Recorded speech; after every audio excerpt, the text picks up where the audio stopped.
Welcome to the Creative Plan Podcast Network. Join us as we share our favorite RPGs, one-shot games, tabletop games, reviews of items, and convention panels, and other exciting things that we run into from time to time. Sit back and enjoy the show.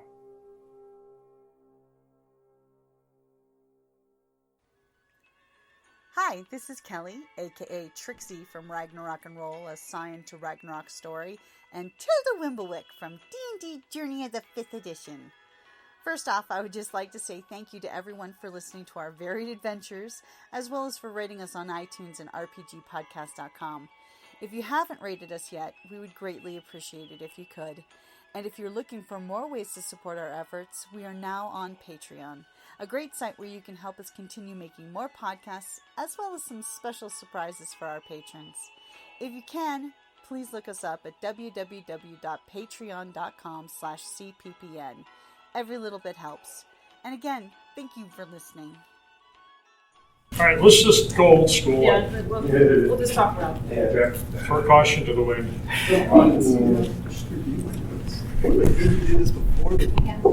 Yeah, the first one I just was seated in my pants, and that was not a good idea. Oh heck, that's sort of fun. See, that's the way I write, so I... Well, sure, but then I was in us. this panel. I'll never forgive Joe for this panel. It was, if you can't be Spider-Man, be yourself. If you have yourself, be... Okay, and so that's good for 5 minutes of conversation in an hour-long panel. And that was just really... There were two Ghostbusters in the room. They have a TV ghost hunting show. And the other person was an astrophysicist. And there was just little me in my first panel. Listen, TusCon has a traditional way of handling this. When the topic does that, we just go off the rails and That's screw the topic. I did it right, I guess. So yeah, we went off the rails. And mostly the people were there to stare at the ghost hunters. So it was fun, but still. Were they staring in the right corner? No, they were staring at the ghost hunters to see if ghosts. anything Not the spooky would ghosts. happen around them. Maybe, I don't know. It was fun. Why are you here? Let's talk about ebooks. Yes, ebooks. Whatever happened Well, to let's first ebooks? introduce ourselves. Oh, okay. I am Jennifer Ashley. I'm the guest of honor this year, which is really nice. Pretty kind of them to ask me. I've written 100 books, more than 100 books. I'm both published with Penguin Random House as well as self-published, and I have brought a lot of stats about ebooks versus print here, so we can do that. Oh, good. I'm Diana. I've not written that many books, but I have a lot of plots. So maybe I'll get there someday. I'm Frankie Robertson, and I've written about 14. So I've got a lot of catching up to do to catch Jennifer. Yes. And she doesn't show any signs of slowing down, so I don't think there's much hope for me. I write mostly romantic fantasy and paranormal romance or urban fantasy, depending on what you would prefer to define it as. And I am self-published. I was a hybrid author for a short period of time. It was published with a small press, and then I thought, I can do this. And so that's where I am right now. I'm Thomas Watson. I haven't published nearly as much as our esteemed guest, but I am up to 9 and coming up on 10 in 10 years. So I'm pleased with the way the newest one, which will come out unfortunately after the con, is I've got a little card up here for it if you're curious about it. You can pick one up. I am entirely self-published, and in keeping with the topic, almost everything I sell is an ebook format. Paperbacks outside of TusCon. You guys do be proud every year, but man, online.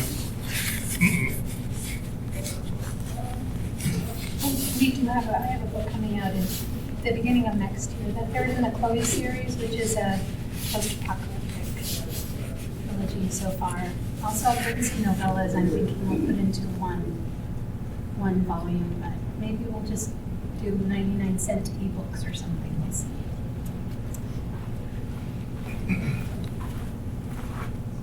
Well, to get this started, it looks like you have statistics and I have statistics, and so why don't you get started? Okay, I totally forgot to tell you like what I wrote. Just a lot.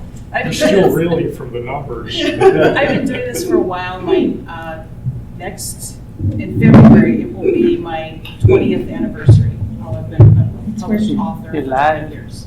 So, I had time to accumulate. I write a lot of things. I write, if you look in the write-up in the program that Chris did so nicely. It shows a lot of the stuff I write. I write mysteries. I have 3 mystery series going, one set in ancient Rome. I do paranormal romance, which is mine, have a lot of fantasy elements and a lot of action adventure in it with some romance. I do straightforward romances of historical and contemporary. I do some fantasy. I have a fantasy series set in Arizona, in northern Arizona, that I'm really enjoying, and I'm trying to get the rights back for that series actually, so I can self-publish it. And to prepare for this, I was looking up my sales. Is this actually? You're on now. Oh my goodness! Can you hear me? You can start on the mic too. Yeah. Can you hear us now? Mind if I just? Okay, is that good? That's perfect. That's way up. All right. And then it does that. Okay. I think you killed it. It did. I could make a lot of jokes about that right there. It's not that kind of panel, right? Could be. After 10. Okay, anyway, so the theme is, I was prepared to say ebooks have gone nowhere. I mean, they're still here, not as they've gone nowhere. But yeah, 10 years ago, everyone was saying, oh, the print book is dead, the tree, the dead tree books are gone. And we've figured out as time goes on, that's not actually true. Especially in some genres, like young adult, that print sales seem to be very strong there still. And also in mainstream fiction and literary fiction, that seems to be very strong. In genre fiction like fantasy, sci-fi, romance, mystery, it's not really true. And the problem with a lot of statistics you hear in the media is they come from like the Booksellers Association, who do not look at self-published books in their stats. So that skews it a big way. Every time this comes out, all the authors group by man are going, they don't know anything. So, in my stats that I will share with you, the books I published at Penguin Random House, I have about 40 titles there. And I don't have exact numbers for those titles because, for a publisher to actually give you the exact numbers of what you're selling would be a miracle. But I do have percentages. And my traditionally published books, which are mysteries and romances and fantasy, are between 70% and 85% ebooks. And this is through a traditional publisher where they are pricing, my latest series, they are pricing those books at $11.99 for ebooks, which I think is astronomical, and I'm amazed anyone actually buys them. But I'm still selling 75% ebooks and 25% print. And this was a reason that I looked at that and said, I'm going to start self-publishing more, because if I'm selling one series, I'm selling 85% ebooks. Why am I giving my publisher all that money when I can keep it for me? Okay, and in self-publishing, this is probably not going to be astonishing that most of my sales are ebooks. And in 2020, I sold 100,261 ebooks, and paperbacks was 6,585. So you can see that's a big percentage of ebooks. So my premise is, ebooks are still there and still going strong. And hopefully we have still an hour worth of stuff. We do. So go ahead. I'm sure we do. Even if we go off the rails, I'm told that is a tradition. So yeah, I don't think ebooks went anywhere. I think they're still out there. The problem is when people that are novices say, hey, I can write a book, and then they don't get an editor, and they don't get a beta readers, and they just publish the thing that flew off the top of their head. And so you kind of be careful. when you're out there looking for a book to read. Basically stick to the authors we know. Maybe take a chance on a free book that you can easily delete. But I think that also audiobooks are a big thing now too. Do you sell audiobooks? You do. Do you know a percentage? Well, I did get the stats for that. Okay. Okay. I listen to audiobooks. I read books in book form. Your mic is echoing. Okay, I'm putting it back here. Is that better? I like all the books. I think all books are equal. But I've also run into a lot of people that say that paper is the only kind of book that is a real book. And if you don't read it in an actual paper book, then it's not real and it's not reading anymore. And in my opinion, if you get the author's words into your brain meat, that's reading, no matter how you do it. Well, I think that's very true. And I do think that audiobooks are starting to erode some of the ebook market share, but I think that self-publishing is still a very viable option when it comes to creating your own ebooks or your own print books. And I will second, I'm sorry, your name again? Diana. Mm-hmm. I will second Diana's observation that if you're going to think about self-publishing, you really need to think of it as, in every way, be professional and do what you can to make sure that it is properly edited, properly formatted, you get the professional cover, all of those things. And you can screen for less than optimal books. I mean, let's face it, we all have very limited time, and there are a bazillion books out there and growing. So I have to say, Amazon's Look Inside feature is something I use every time I buy a book, unless it is like one of like 3 authors out there, which I buy their books regardless. You know, if they write it, you know, I will come. Amazon what? Amazon's Look Inside feature, you know, when you have that little logo thing above the picture of the book, you just click on the cover of the book, and they will, in most cases, they have an opportunity to read the first, 10% of the book. I think it's actually pushing 20% right Yeah, I think you're right. Well, I wanted to be conservative. You can tell there's a lot of grammatical, and I'm such a stickler for that. And of course, it still gets into your books. You still need an editor. But if you start seeing a million grammatical errors and misspellings and lack of punctuation, or Well, to me, it's just style. I mean, too, Yeah, it's like, that too. yes, you're screening for quality, but you're also looking at a question of whether or not it's just going to suit you or not. And print book sales are still very healthy, but when the ABA reports on sales, and I remember seeing a graph where it showed how two comparable graphs actually. One was showing how ebooks were performing over the last 4 or 5 years, and the other one was talking, and they also showed print books, and the little bar that was showing print was like going sky high, and I'm thinking, well, yeah, because self-published books, which are at least 30 to 35% of the ebook market, are not being reported. Many of us do not bother to get ISBN numbers for their books. So you just go ahead or they're assigned by your publishing distributor.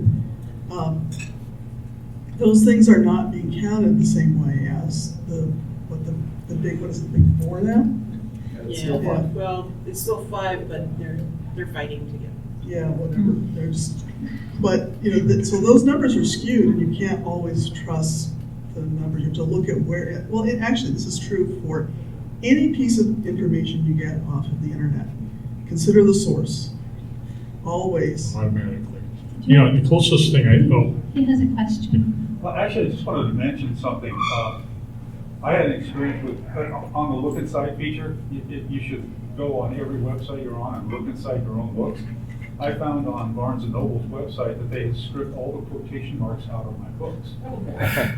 And I talked to them, and they couldn't help me. They had no idea what was going on, which is typical for Barnes & Noble. And I finally learned that their HTML interpreter is strictly XHTML compatible, and it will only accept certain tokens for quotation marks. So look inside all your own books on all your own sites, because there wasn't a quotation mark in any of 15 books. Do you use Draft to Digital to get your books to them? Pardon me? Do you use Draft to Digital to get your books to them? No, I wrote my own converter that converts from my Word manuscripts to EPUB and MOBI. Draft to Digital ran into that, and they came up with a workaround so that when they upload your manuscript, it doesn't. The workaround is just to be strictly XHTML compatible, and if anyone is curious what that means, I can tell you. But And mostly you needed to know that it had to be done. And once they found out, Yeah. everything's good. Yeah. You know, as far as numbers go, I was doing some poking around online the way the other two here did, and I couldn't find the notes this morning to save this. So, but you quoted a number for ebooks. What was it, 35? Of self-published books, Self-published. 30 to 35% of them are self-published. And I can't tell you what year that information came from. The one thing that stuck in my mind from when I was looking things up, but this is from last year, that of the ebooks sold in the United States total, on the high side of 60% of them are self-published. So when the traditional publishing industry says everything is leveled out just for them, the rest of us, we're up here somewhere. You know, it's the ebooks are still. In fact, when I saw the topic, when I saw the title of this thing, my first thought was, "What happened to ebooks? Why didn't anybody tell me?" You know, because when I look at my sales, which are almost exclusively on Amazon these days, the overwhelming majority of them, the best title I have right now is not science fiction. It's a book about a dog called Toby, and I sell somewhere between 200 and 300 ebook copies a month of that one. I mean, it's been phenomenally successful for me in ebook. Paperback sales of the same book is somewhere on the low side of 12 every month. I mean, to say there's a disconnect there would be a monumental understatement. But it's, you know, there's something about, I think it's a combination of the fact that we price our books lower, making them more accessible, so people are more likely to give the ebooks a try. Let's see if this works. And I don't know about anybody else, once I started using an e-reader, realizing that it didn't affect my arthritis much to hold it, you know, it changed everything for me. The other thing, with the whole idea about print books were going to go by the wayside, become extinct, become the dinosaurs, and ebooks should be everything. My first reaction to that 10 or 12 years ago was, really? I remember when home computers and business computers came in and we were going to become a paperless society. So anybody believed that was going to happen, it rocks in his head.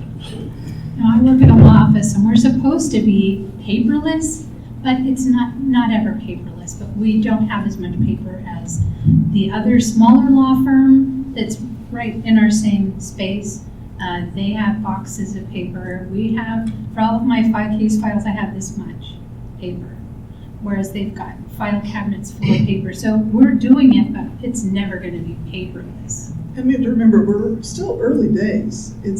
We're really only about 10, maybe 11 years into when ebooks became truly viable. I mean, that's one thing we can credit Amazon doing. There were many e-readers before that, before Kindle came along. But Amazon did the things that were necessary to put them into people's hands. And once they were actually in people's hands, they started to realize that, hey, this works. This is easy. I can carry my library with me when I go on vacation. There's so many options that Amazon made available to us that then they made it possible for us to have this career, I think, of writing self-published books. I picked up, I'm sorry, go ahead. I was going to jump in and say a few more things about print publishing in the trad publishing world. A couple of things is they deliberately price their ebooks higher so that the print product is more attractive. Like I said, my ebooks for this new mystery series are $11.99, and the print products, a lot of the bookstores will discount them to like $12.99. So when you're shopping, you're like, well, I might as well spend another buck and get a real book. So they do that. But even despite this, my books and also as self-published authors, one reason our print numbers are low is we don't have our books in bookstores. I can sell off any website, but I can't get my books in every Walmart in the country. So that kind of skews us toward higher ebook sales. But in spite of that, you know, my books are in Barnes & Noble and other places. I'm still selling 75% ebooks, so that's an interesting thing to me. Also, last year especially, the print world took a huge hit, and they're still taking it. I remember I got lucky this didn't happen to me, but a lot of authors last year, their books could not get shipped to the bookstores in time for their releases. And so a lot of them had to be pushed forward several months, and I had an August release, and the bookstores would not feature my book or have me come in for a signing or do a virtual signing or whatever. Because so many of the spring authors had moved to August, September, that I was nobody. So they were like, well, we're not even gonna push your book at all. So, for some reason I still got sales, but I don't know how. So that, and also now some printers have gone out of business in the United States. So they have to import all the print books, and now with the supply chain issues, I mean, it's just a complete mess. So I'm really surprised that we're still in print. They're kind of recovering. Yeah. You said that your publishing house was pricing your ebooks at almost $12. Yeah. How big are your books? I was curious. Those are trade paperback sized books, and they're about I don't know the page count, probably about 300 pages. Okay. They're 80 to 90,000 word books. So I do mass market paperbacks as well, and those they price at $7.99 for the ebook, $7.99 for the print. So it's exactly the same. And one more point I'll make, and I'll shut up, is that a lot of people. Okay, I sell a lot of audiobooks, and I don't have any stats for audiobooks, but I do know that people who buy my audiobooks also buy the ebook because they love to read along while somebody's narrating. To me, I don't understand that myself because this would drive me crazy, but a lot of people like to do that. So you make an audiobook sale, you make an ebook sale. I like to switch back and forth sometimes. Yeah, So and a lot of people do. I like people reading to me, but nobody in my life wants to. I don't know why. But so the audiobooks are awesome for me. But sometimes it's like, well, I can't really listen to a book. I'll just read it right now. Yeah, of course. I'm for hire, be a reader.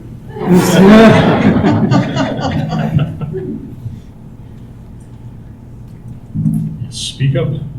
So I went on Amazon to look at my books, and my $14.99 book was listed for $40. Yeah. Where's my cut? Well, that could be from a secondary or third party it's a to the used seller. sale. I looked on one time and somebody was trying to sell Lightbringer for $87. And I thought, Is it Well- signed? Is it signed? no, it's just somebody bought it and resold it. Something that came to light about that, because I had a book once that was like $475, and I'm like, What the? really? Periodically, I get somebody it's- contact me and say some of that it is- something's going on. Some of it is money laundering. They will sell a book for a legitimate sale, and then whoever is doing it will buy that book, and it's a money laundering thing. Obviously, we're not in the right business. Like you said, where's my cut? Yes. So, I know this might be a little nosy, you may not want to answer it, but when you sell a book electronically versus paper, what is your cut? In other words, do you get the same amount, whether it's e or paper? Well, okay, with my traditional publisher at Penguin Random House, they give me, in the trade paperback, which is the large size like that, is I get, 7% of the cover price. So the cover price is $15, so whatever, I can't do math, so whatever that is, it's like $1 or something. In ebooks, it's 25% of the net, whatever that is. It works out right now to be about 15% of the cover price. Okay, when I self-publish, I get 70% of the cover price. If the book is priced over $2.99, you get 70%. If it's under $2.99, depending on the vendor, like Amazon gives you 35%, Kobo will give you 40%, Kobo and Apple will give you 40%. Barnes & Noble is now giving you 70% across the board. So I love them for many reasons. They drive me crazy. And then print, it depends on how you price your book. You can make anywhere from $1 to $3 a copy, depending on how big because you have to price it by how many pages it is, how big it is, and the printer takes their cuts and the vendor takes their cuts, so you end up with anywhere between $1 and $3. If you do your paperbacks through Amazon too, it gets a little dicey. If you're using what they call their expanded distribution, that means somebody like Barnes & Noble can order the paperback for somebody. They're going to get it from their competitor, Amazon, which they don't like to do. But independent bookstores can order them. And I've seen books the paperbacks go through their expanded distribution system, and I've literally gotten 5 cents on a $14 paperback by the time it's literally 5 or 6 cents. I always check it off because I don't want to discourage people anywhere from buying. You can get around that by using Ingram Spark to upload your books, because Ingram Spark will distribute it to Barnes & Noble, and so you can keep that price a little better and get a better I investigated that early on, and the reason I haven't done it yet is because I sell such a vanishing small number of paperbacks. It's just, it's one of those things that I'll someday get around to. Yeah. Well, and as far as Ingram Spark goes, I know I have another friend who's also self-publishing. She feels like Ingram Spark is a real pain in the butt to navigate compared to Amazon. But I believe Drafted Digital is starting a print, making print available. They're going through Ingram Spark, but their interface is much easier. Yes. Yes, Ingram Spark is. I have to remember to check that out. Yeah, me too. In our copious spare time. I like it. Do you use both, for paperbacks, do you use both KDP and Ingram Spark, or do you just use one? Yes, I do both, because what I do is the Amazon one, I just do Amazon only, because that expanded distribution sucks out all your royalties. And Ingram Spark, I have to price the book a little bit higher than on Amazon, but it will go to Barnes & Noble and everywhere else in the universe, and also booksellers like ordering from Ingram Spark. They do not like ordering from Amazon. But yeah, the Drafted Digital has now got its print program going, and I think Kobo is starting one too. I think so. Ingram Spark's quality of print books was a little higher than I think it is. Kindle.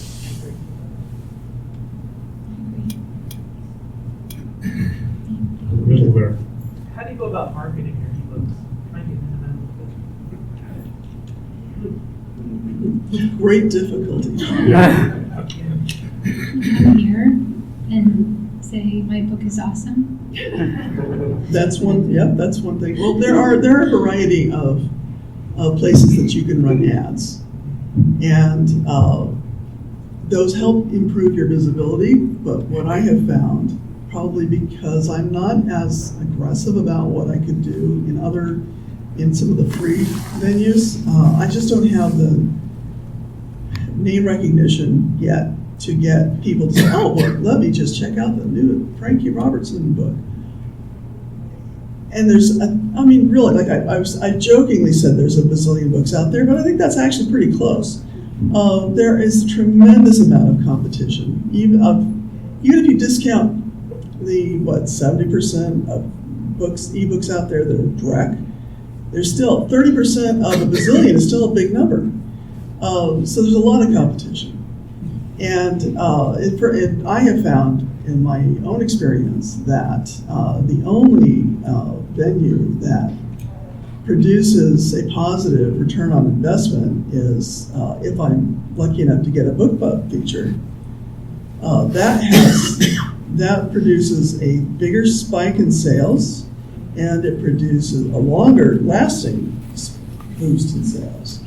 And so that's my main goal right now, is to keep on getting BookBub features. Which is easier said than done. And part of the reason that they're so successful and in terms of creating revenue is because they do curate.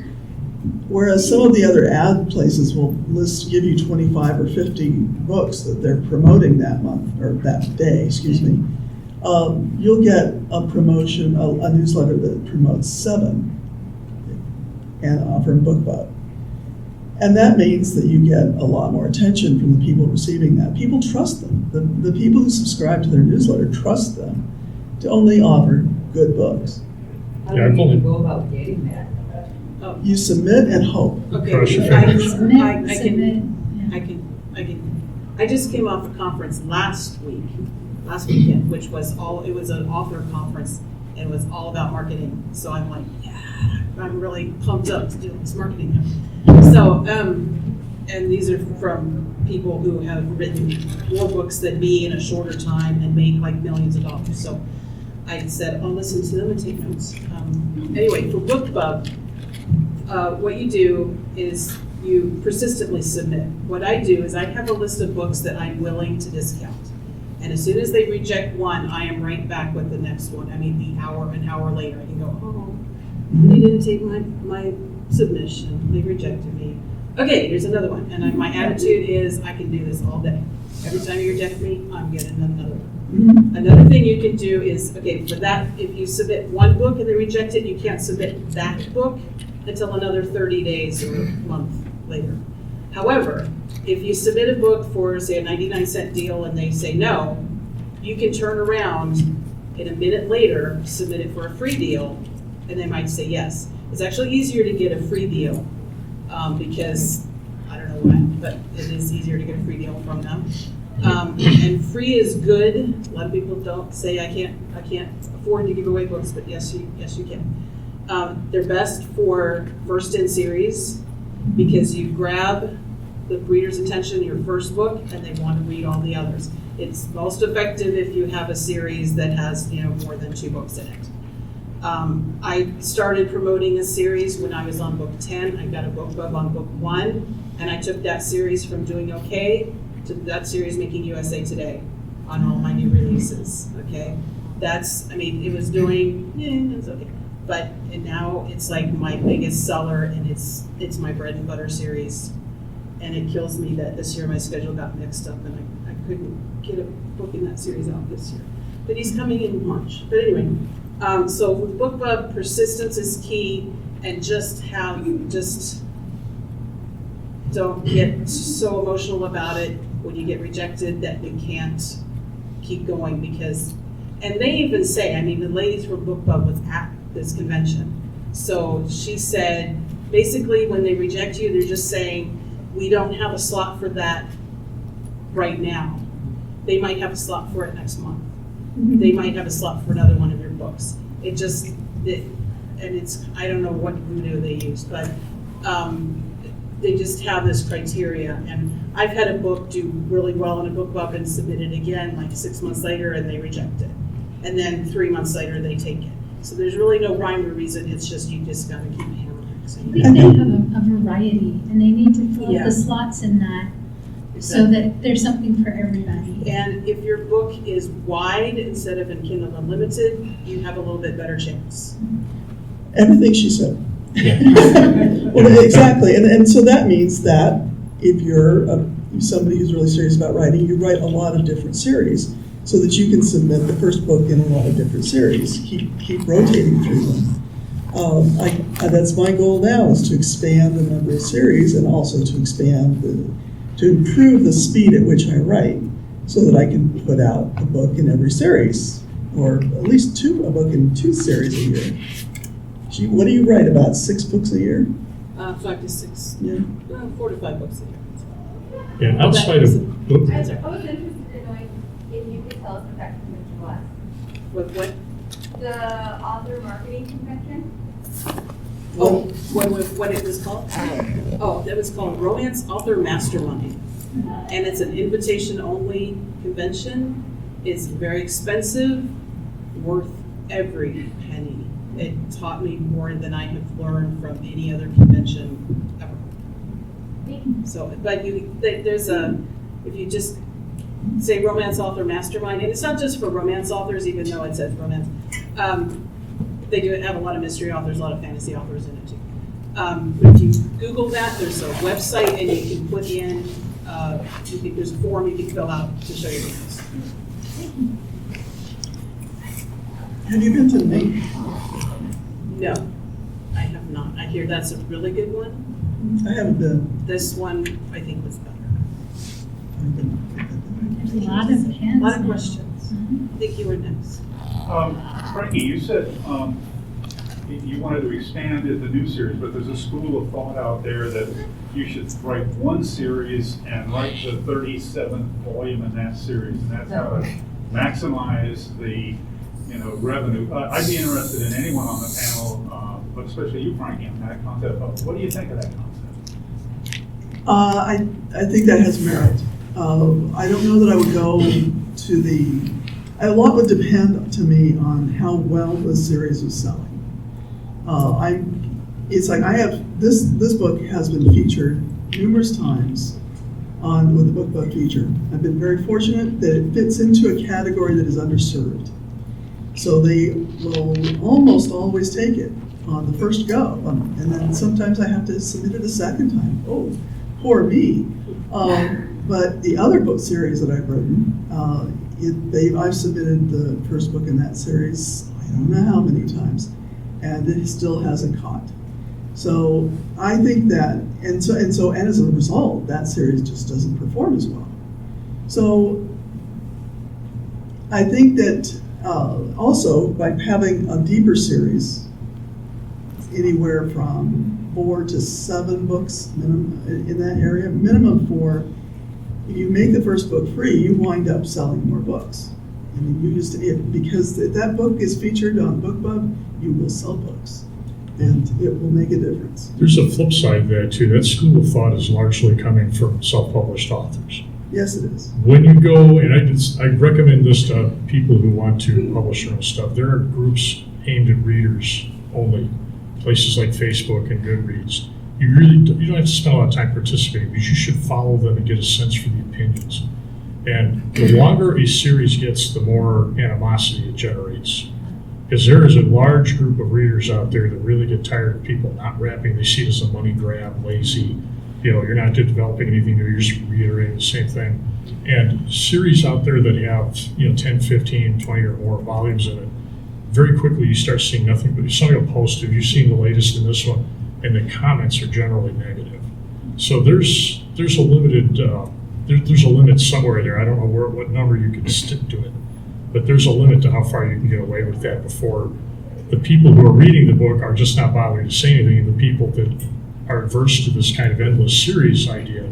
I mean, I published a kind of a coda to my 5-book series, and I got a lot of flack for I thought it was only going to be a 5-book series. It is. This is not book 6. It's in the same universe. But I was shocked at the amount of negative feedback I got on that new book. It was like, wow. I've seen another way of handling it too is that you can, this is from a romance author, but she wrote, here's a 4-book series for this family. But all of her books are set in the same universe. So she writes this series A, and it deals with this group of people. But then she leaves it open. She has secondary characters.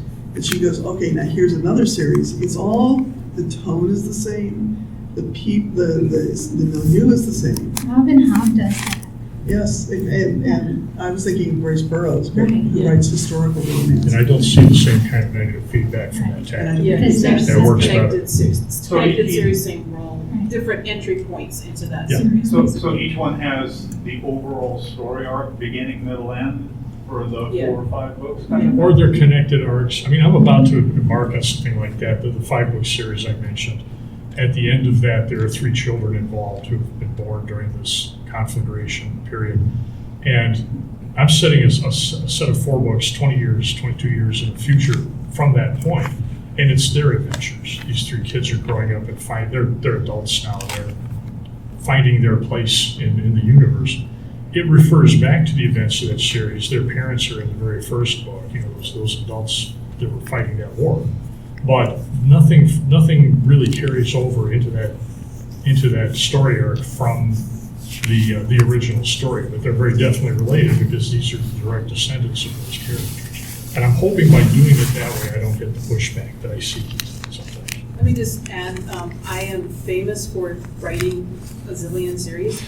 The problem with writing more than one series is that as soon as you start a new series, you're starting all over again. It's like starting at the very beginning. And I've had series that do really fabulously well, and I've had series that tank.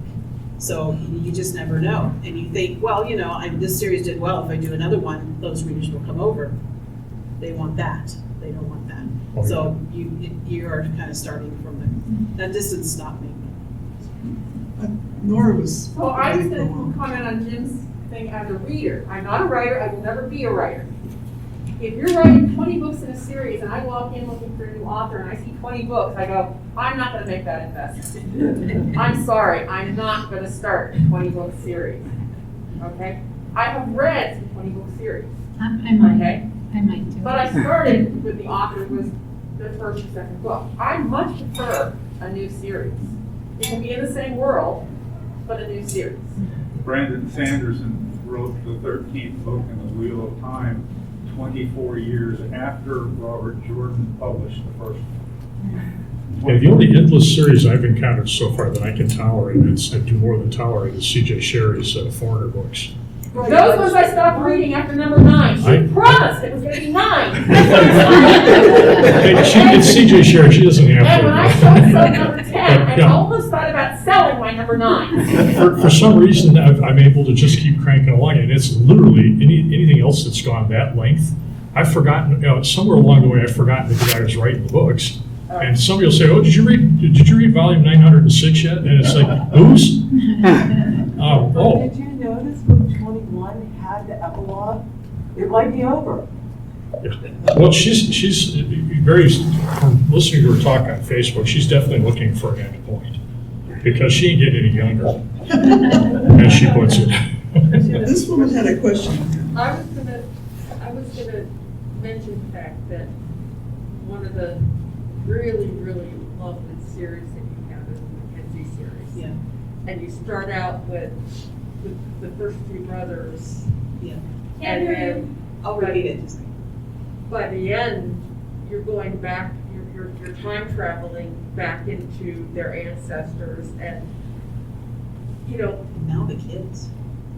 Yeah. and now the kids, and it never gets old because you're bouncing around, and even before you started going back in time, you were, doing the brother that, was basically born outside the blanket.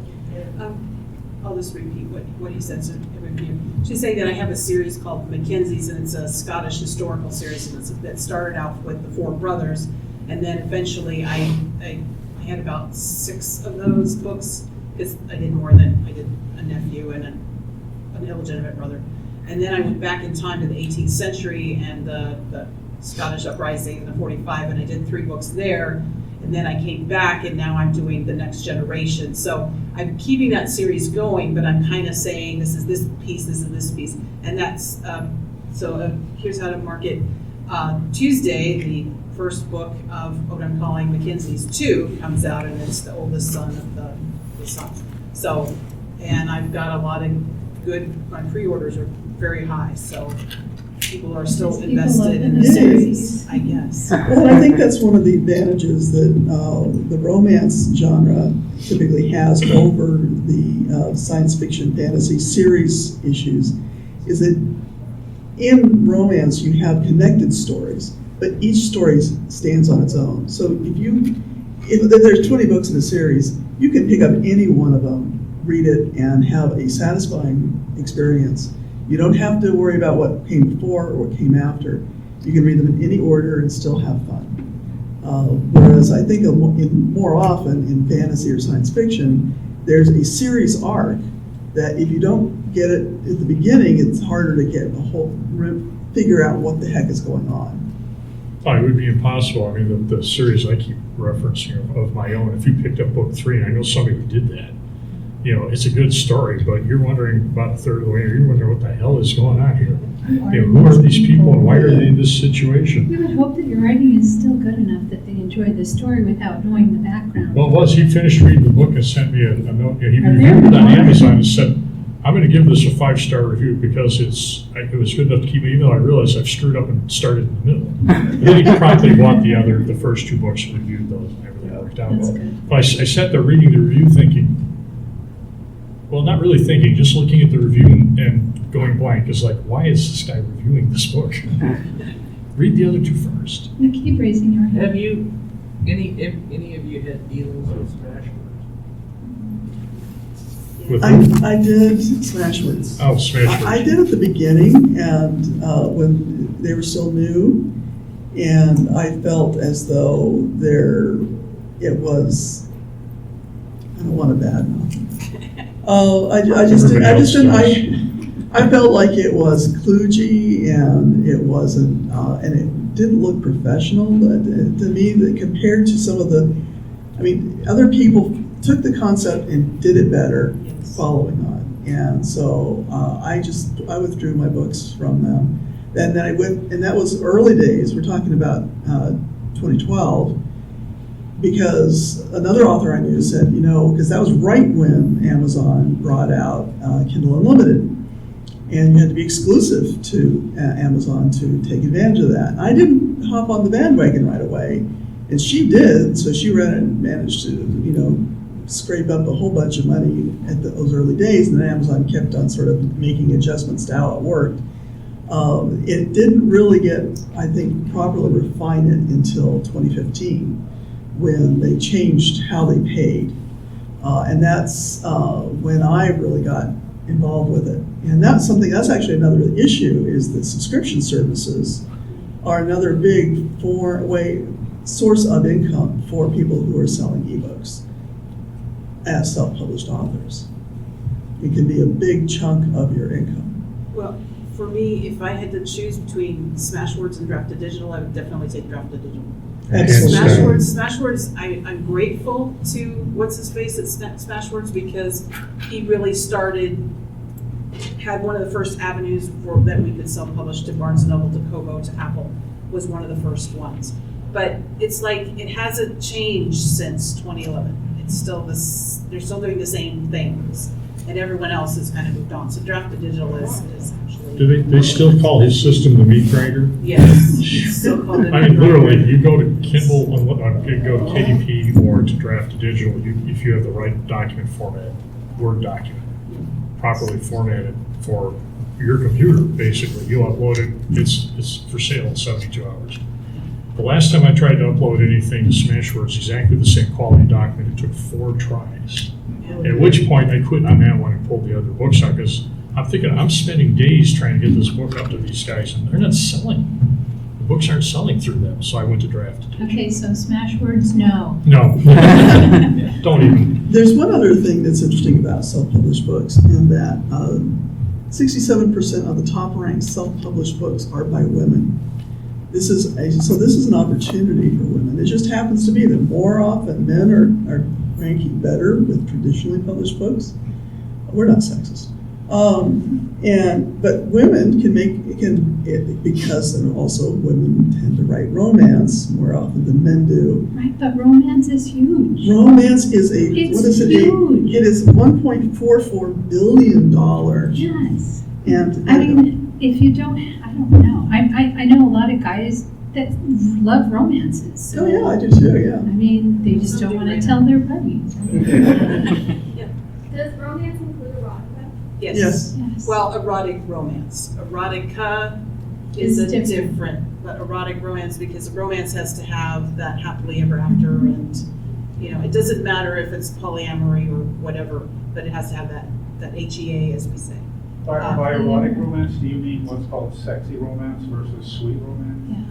No. Sweet romance is no sex on the page. Erotic romance is really, really, I say if there's toys and multiple people and kink and stuff, that's erotic romance. Steamy romance can just be, you can have a lot of sex on the page, but it's kind of vanilla. It can be really intense. There can be a lot of it, but that's still not erotic romance. So there's kind of 3 levels. And some of the erotic romance is really, really erotic. And you'll find that in erotic, not all, but a lot of erotica and erotic romance, the language used is more raw. Yeah, I would say you're right. Yeah, and sweet romance, no. Yeah. There's no raw language or anything. It has to be able to be read for a pure Christian. They have. Well, I write some sweet, and it's not Christian. It's not inspirational. But, Think Hallmark movie. But Hallmark, yeah. That's it. And I'm really looking at the idea of maybe I should write, go more towards that, because Hallmark, as a friend of mine who does write romantic comedy, and she always writes sweet. we've been talking about this a lot and saying, you'd think that with all of the Hallmark movies out there, somebody would be getting tired of this and they would be losing market share, but they're not. I think that sometimes people are sad. Yes. And they just need something warm. Well, and this time of year too, Yeah. the Christmas Hallmark movies. Exactly. They just want something warm in their life. And Yeah, that can happen when you're a writer too, because I mentioned the short novel Toby, which is not. So I wrote that just as things were starting to go to hell with politics and all the rest. And I realized after I got done writing this thing, it's totally mainstream. There's no fantasy, science fiction elements to it. It's about a guy taking a dog home where it belongs, getting the dog back to its owners. And I realized that what I'd written, it was my own antidote for the times, because I felt I got done with it. Oh, people are going to read this and feel good about it. I was like, I feel good. I feel better. Some people need that. That's why we read, is to escape, to feel better, to try something different. Oh yes, books were my drug of choice during They still the are. last 2 back to years. blowing up spaceships. And I was thinking of something you had said about how the teen books, more paper books are sold. Well, I'm thinking that's because there's nobody controlling what they go and get at the bookstore, and they can carry with them, and no one's looking over their shoulder at what's on their ebook, and no one, it's like a secret for them. That's what I was thinking. Yes, Have you had any luck with booktubers don't know what that is. on the YouTube? Oh, yeah, the book reviewers. So a group on YouTube, Yeah. and they have a whole big following, and they tell people what they think of their book, Yeah. these books. Well, it's kind of like they decide, and they don't really like to be approached.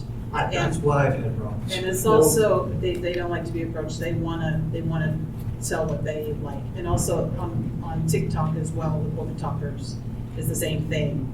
I've started getting on TikTok to hope that book talkers will like, oh, what does she rate? Let's recommend it. And, It has to be organic for them. Yes, it has to be organic. You can't really say, here's my book, will you review it? They won't do it. Book bloggers are I like imagine that now. one or two would, but For the most part, that's what I've tried to contact them, try to stay on what they're interested in. Nope, they just don't really interest. Have you tried for your TikTok to review their books? I am doing that. I'm noticing that I just started on TikTok, so it's been like a couple of weeks. I noticed that the videos that get more plays and more looks is when I'm talking about someone else's books and when I'm posting stuff about my silly cats. And it just have your books like in the background? No, I just say I love these books. These are wonderful. Bookshelf with your books in the background, and they'll be like glitter. No. Yeah, I should. That's a good idea. I'm gonna watch your TikToks now because I like cats. Yeah, the cats are the stars now. Well, we are out of time. Okay. Oh, yay. And my watch thinks I'm running. I don't know why it does that. Just, I'm not running. Let me see the time. No. Well, thank you all. Yeah, thank you. New book coming out later this month. The last panel we said. Thank you for listening to the Creative Play and Podcast Network. And feel free to enjoy our other shows, such as D&D Journey of the 5th Edition and Scion Ragnarok and Roll, a Scion hero to Ragnarok story. Thank you for listening.